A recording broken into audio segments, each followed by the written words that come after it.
بسم اللہ الرحمن الرحیم۔ رسول اکرم صلی اللہ علیہ وآلہ وسلم کی مکی زندگی کے حوالے سے چند مطالب اور گزارشات پیش کرنا چاہتا ہوں کہ جب آپ صلی اللہ علیہ وآلہ وسلم نے علی الاعلان کھل کر تبلیغ کا آغاز فرمایا تو قریش کی مخالفتیں شروع ہوئیں، قریش کی دشمنیوں کا آغاز ہوا اور قریش کے لوگوں نے انتہائی ظالمانہ انداز میں، انتہائی جاہلانہ انداز میں اس کے اوپر ریئیکشن ظاہر کیا اور آپ صلی اللہ علیہ وآلہ وسلم کی راہ میں رکاوٹیں کھڑی کرنے کی کوششیں کی۔ آپ صلی اللہ علیہ وآلہ وسلم کے اوپر ایمان لانے والے صحابہ کرام کو تکالیف اور اذیتیں پہنچانے کا سلسلہ شروع کیا۔ بہت ساری روایتیں ہمیں ایسی ملتی ہیں کہ جن کے مطابق انہوں نے آپ کا راستہ روکنے کی خاطر دو طرح سے حربے استعمال کیے کہ ایک تو آپ کے صحابہ کرام کو جو آپ کے اوپر ایمان لا رہے تھے انہیں تکلیف پہنچاتے، انہیں اذیت دیتے اور ان کے اوپر حد سے زیادہ سختیاں کرتے، اور دوسرا جو ہے خود آپ صلی اللہ علیہ وآلہ وسلم کے اوپر سختیاں کرنا، آپ کو تکلیف پہنچانا، اور آپ کو تکلیف پہنچانے کے بھی ان کے بہت سارے الگ الگ طریقے تھے۔ جیسے صحابہ کرام کے حوالے سے ہمیں ملتا ہے کہ جو اصحاب آپ کے اوپر ایمان لاتے، جو لوگ ایمان لاتے، تو چونکہ مکہ مکرمہ کے اندر ابتدائی سالوں میں عام طور پر ایمان لانے والے جو ہیں وہ زیادہ تر عام افراد تھے، یعنی معاشرے کے معمولی افراد ایسے تھے کہ جو آپ کے اوپر ایمان لا رہے تھے، معمولی یعنی اس اعتبار سے کہ معاشرے میں اس وقت سرداری کا ایک دورہ تھا، قبائلی نظام تھا، تو قبائل کے سردار ایمان نہیں لا رہے تھے، معاشرے کے عام پسے ہوئے طبقات سے تعلق رکھنے والے لوگ جو ہیں وہ زیادہ تر ایمان لانے والوں میں پیش تھے، چونکہ وہ حضور اکرم صلی اللہ علیہ وسلم کی سچائی اور آپ کی صداقت کو انہوں نے جب دیکھا تو ان کے کوئی ذاتی اغراض و مقاصد تو تھے نہیں کہ جو ان کی ایمان کی راہ میں رکاوٹ بن جاتے، تو وہ پیغمبر اکرم صلی اللہ علیہ وسلم کے اوپر ایمان لاتے تھے، جبکہ باقی جو سردار ہیں اور جو مالدار طبقہ ہے ان کے ایمان کی راہ میں یہی سرداری، یہی مال و دولت اور ظاہری جو جاہ و حشم اور پروٹوکول ہے وہ ایمان کی راہ میں رکاوٹ بن جاتے تھے، تو ان عام لوگوں کی راہ میں ایسی رکاوٹیں نہیں تھیں تو وہ جلدی ایمان لاتے تھے، لیکن جب وہ ایمان لاتے تو سرداروں کی جانب سے اور مالدار لوگوں کی جانب سے ان کے اوپر ظلم و ستم جو ہے وہ کافی زیادہ ہوتا تھا۔ جیسے کئی روایتیں ہمیں ملتی ہیں، حضرت بلال حبشی کے حوالے سے ہمیں روایت یہ ملتی ہے کہ حضرت بلال حبشی جو بعد میں رسول اکرم صلی اللہ علیہ وآلہ وسلم کے مؤذن بنے، باقاعدہ اسلام کے پہلے مؤذن کا شرف ان کو حاصل ہے، مؤذن رسول ان کو کہا جاتا ہے، یہ امیہ بن خلف کے غلام تھے، اور جب انہوں نے حضور اکرم صلی اللہ علیہ وآلہ وسلم کی حقانیت کو دیکھ کر آپ کے اوپر ایمان لایا اور صدق دل سے ایمان لایا، تو اس کے مالک امیہ کو جب اس کا علم ہوا تو روایات کے اندر یہ ہے کہ اس وقت عرب کی اس گرمی میں عین دوپہر کے ٹائم پر وہ حضرت بلال حبشی کو زمین کے اوپر لٹا دیتا، ریت کے اوپر لٹا دیتا اور اس کے جسم کے اوپر بھاری پتھر رکھ دیتا تاکہ اس طرح حضرت بلال حبشی کو ایمان سے منحرف کر سکے۔ لیکن اس کے باوجود روایات میں ہے کہ حضرت بلال حبشی ان تمام مظالم اور سختیوں کو برداشت فرماتے اور پھر بھی اس ستم کے باوجود وہ احد احد کا نعرہ بلند کرتے، یعنی اللہ تعالیٰ کی وحدانیت کا، کہ جہاں پر لوگ شرک اور بت پرستی کا شکار تھے وہاں پر حضرت بلال حبشی اللہ رب العزت کی وحدانیت کا اتنی سختیوں کے باوجود اقرار فرماتے تھے۔ اسی طرح روایات کے اندر ہمیں یہ بھی ملتا ہے کہ حضرت خباب بن ارد کہ جو قبیلے تمیم سے جن کا تعلق تھا اور زمانے جاہلیت میں غلام بنا کر فروخت کر دیے گئے تھے، تو جب وہ ایمان لائے تو اس کے بعد پھر ان کے اوپر بھی اتنی سختیاں کی، قریش کے لوگوں نے اتنی سختیاں کی کہ روایات کے اندر ہے کہ انہیں کوئلے کے اوپر، باقاعدہ جلتے کوئلے کے اوپر ان کو لٹایا جاتا کہ جس کی وجہ سے ان کا پورا بدن جو ہے وہ جل جاتا، اور بدن کے جلنے کی وجہ سے باقاعدہ وہ کوئلہ جو ہے ان کے بدن کے بوجھ کی وجہ سے وہ ٹھنڈا ہو جاتا، تو اتنی سختیاں کرنے کے باوجود حضرت خباب بن ارد جو ہیں وہ اللہ کے نبی کے اوپر اپنے ایمان کو باقی رکھتے ہیں اور ایمان سے پھرنے پر تیار نہیں ہوتے۔ حضرت عمار یاسر کا واقعہ ہمیں ملتا ہے کہ حضرت عمار یاسر یہ بھی ابتدائی اسلام لانے والوں میں سے ہیں۔ آپ اور آپ کے والدین حضرت یاسر اور آپ کی والدہ حضرت سمیہ یہ سب بھی جب اسلام لائے تو اسلام لانے کے ہی جرم میں ان کے اوپر اتنی سختیاں کی گئیں، اتنی سختیاں، ان کو اتنی تکالیف پہنچائی گئیں کہ آپ کے والدہ ماجدہ حضرت سمیہ کو ابو جہل نے نیزہ مار کر، صرف اسلام لانے کے جرم میں نیزہ مار کر شہید کیا، اور یہ اسلام کی پہلی شہیدہ خاتون ہیں۔ اور آپ کے والد ماجد حضرت یاسر جو رسول اکرم صلی اللہ علیہ وسلم کے اوپر ایمان لائے تھے، ان کو بھی اتنی تکالیف اور اتنی اذیتوں کا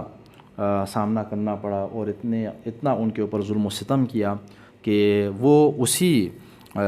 ظلم اور ان کی اذیتوں کے نتیجے میں شہید ہو گئے، اور یہ بھی اسلام کے ابتدائی شہداء میں سے آپ کا تعلق ہے۔ حضرت عمار یاسر کے اوپر بھی انہوں نے کافی زیادہ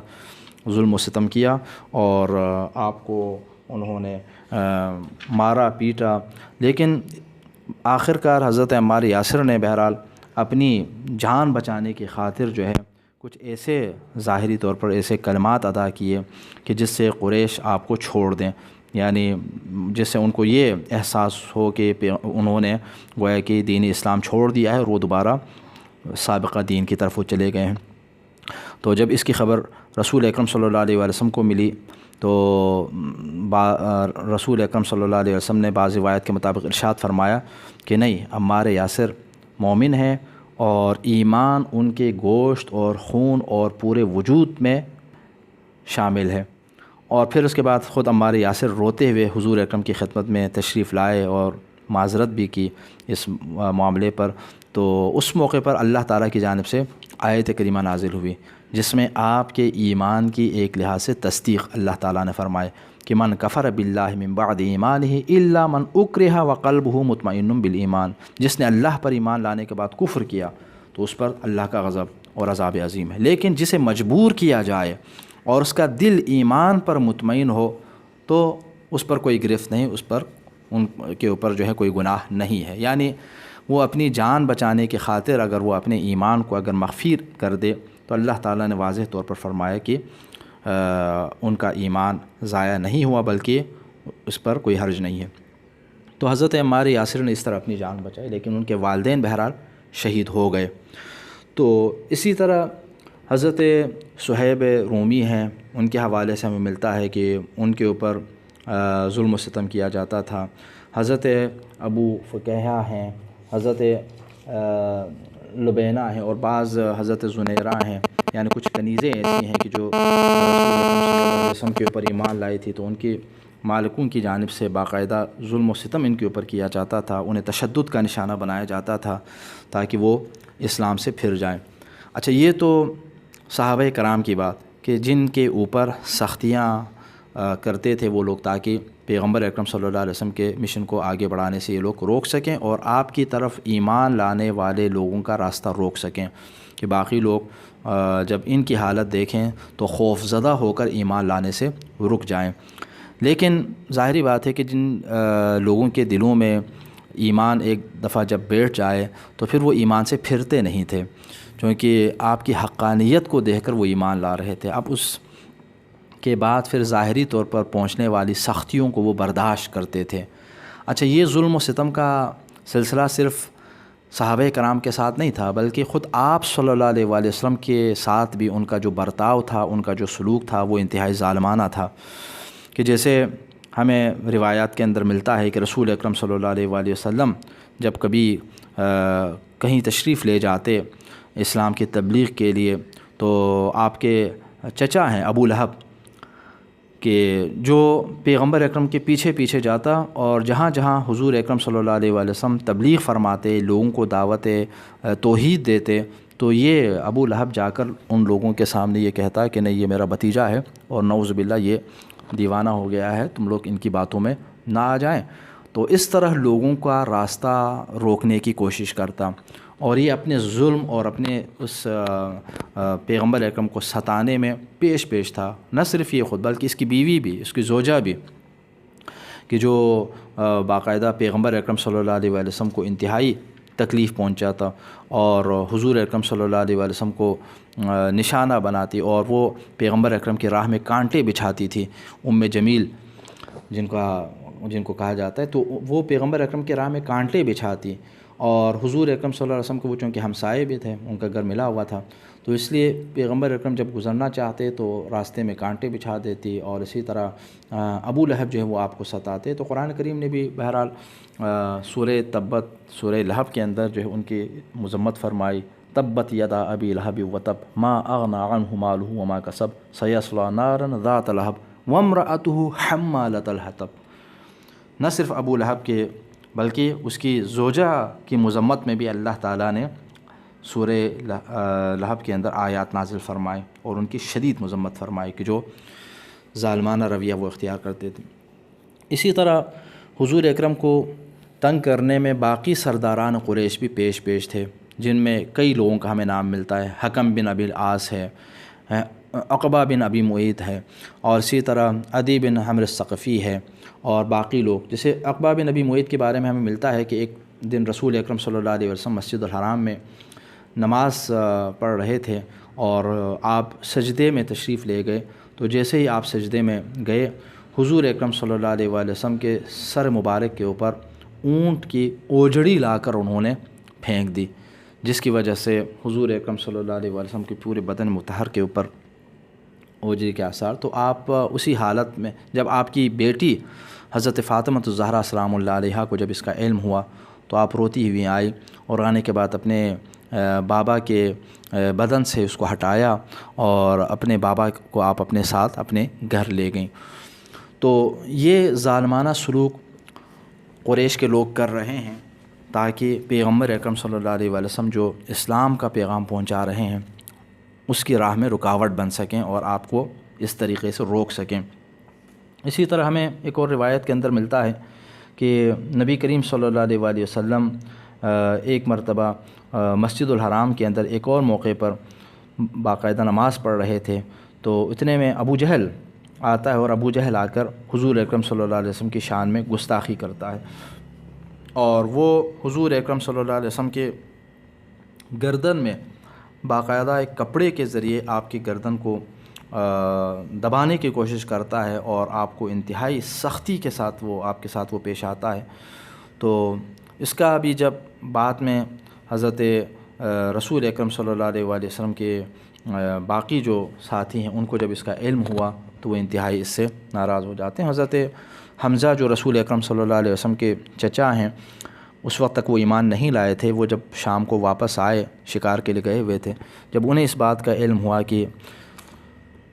ابو جہل نے آپ کی گستاخی کی ہے اور آپ کو تکلیف اور اذیت پہنچائی ہے، تو حضرت حمزہ اسی وقت جو ہے وہ چلے جاتے ہیں خانہ کعبہ کی جانب، اور جہاں ابو جہل کھڑا تھا تو اپنی کمان سے اتنے زور سے آپ اس کے سر پر مارتے ہیں کہ اس کا سر جو ہے وہ پھٹ جاتا ہے، اور پھر اس کے بعد وہیں پر آپ علل اعلان یہ فرماتے ہیں کہ جس محمد کو تم گالیاں دیتے ہو میں خود بھی اس محمد کے اوپر ایمان لایا ہوں، اور اگر کسی میں ہمت ہے تو وہ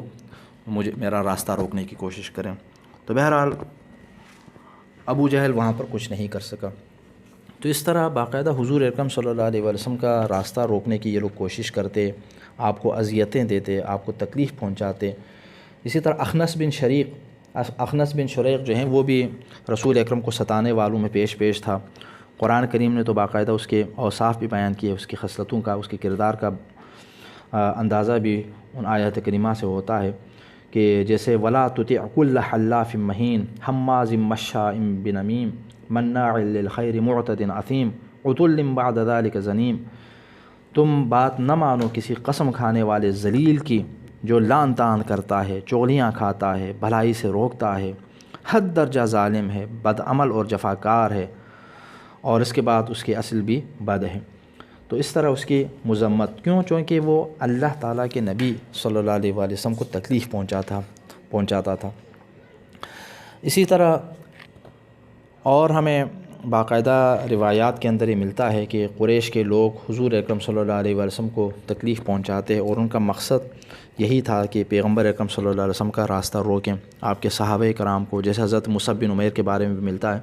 کہ جب مصعب بن عمیر کی والدہ کو جب اس کا علم ہوا کہ وہ مسلمان ہو گئے ہیں اور پیغمبر اکرم کے اوپر ایمان لائیں، تو ان کا کھانا پینا بند کر دیا.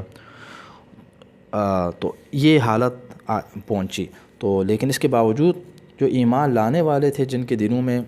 ایمان کا نور بیٹھ گیا تھا، وہ اسلام سے پھرنے والے نہیں تھے.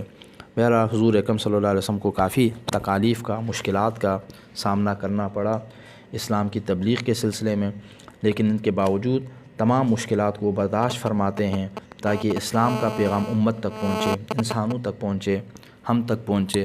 تو پیغمبر اکرم نے، آپ کے صحابہ کرام نے ہماری خاطر آنے والے انسانوں تک، امت تک پیغام الہی کو پہنچانے کی خاطر یہ تکالیف برداشت فرمائی ہیں. تو دعا ہے کہ پروردگار ہمیں بھی حضور اکرم صلی اللہ علیہ وآلہ وسلم کے اوپر صدق دل سے ایمان رکھنے کی اور اسی طرح ان کے اطاعت کرنے کی، ان کے نقش قدم پر چلنے کی توفیق عطا فرما. والسلام علیکم ورحمۃ اللہ وبرکاتہ.